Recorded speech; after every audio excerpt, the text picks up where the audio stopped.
आता पाहूया लोकसभेच्या रणधुमाळी संदर्भातल्या टॉप 9 बातम्या। भगवा दहशतवाद म्हणणाऱ्या दळभद्री सुशीलकुमार शिंदेंना धडा शिकवायचा आहे। भाजप उमेदवार राम सातपुते यांची सुशीलकुमार शिंदेंवर जहरी टीका।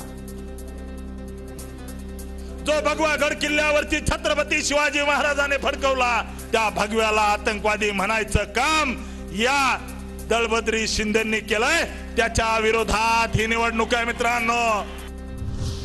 पालघरच्या जागेवर भाजप उमेदवार जाहीर करेल, चंद्रशेखर बावनकुळेंची माहिती। महायुतीत पालघरच्या जागेवर भाजपचा दावा। पालघरमध्ये शिंदे गटाचे राजेंद्र गावित विद्यमान खासदार। माझ्यामुळे विरोधकांच्या पायाखालची वाळू सरकली, मला पराभूत करण्यासाठी मोठमोठ्या नेत्यांच्या सभा। राजू शेट्टींचा ठाकरे पिता पुत्रांवर निशाणा। उदय सामंतांच्या कार्यालयावरील बॅनर बंधू किरण सामंतांच्या कार्यकर्त्यांनी हटवले। रत्नागिरी सिंधुदुर्गातून किरण सामंतांना उमेदवारी न मिळाल्याने कार्यकर्ते नाराज। खडसेंचा भाजपात प्रवेश झाला की नाही हे महाजन सांगू शकतील। महाजन संकटमोचक, खडसेंच्या प्रवेशाबाबत तेच सांगू शकतील। खडसेंच्या भाजप प्रवेशावरील प्रश्नावर गुलाबराव पाटलांचा टोला।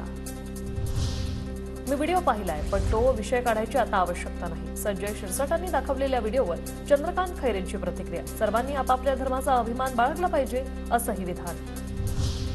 खैरेंनी 6 वेळेस जरी नमाज पठण केलं तरी मतदान पडणार नाही। चंद्रकांत खैरेंच्या नमाज पठणाच्या व्हिडिओवर संदीपान भुमरेंची टीका। कितीही दबाव आला तरी भीक घालत नाही, वेळ आली तर जनतेसाठी जेलमध्ये जाईन, धैर्यशील मोहिते पाटलांचे देवेंद्र फडणवीसांना उत्तर। शेतकरी नेते आणि बुलढाणा लोकसभेचे अपक्ष उमेदवार रविकांत तुपकर यांना सशस्त्र पोलीस संरक्षण। शिंदे गटाचे आमदार संजय गायकवाडांनी तुपकरांची शिकार करण्याची दिली होती धमकी।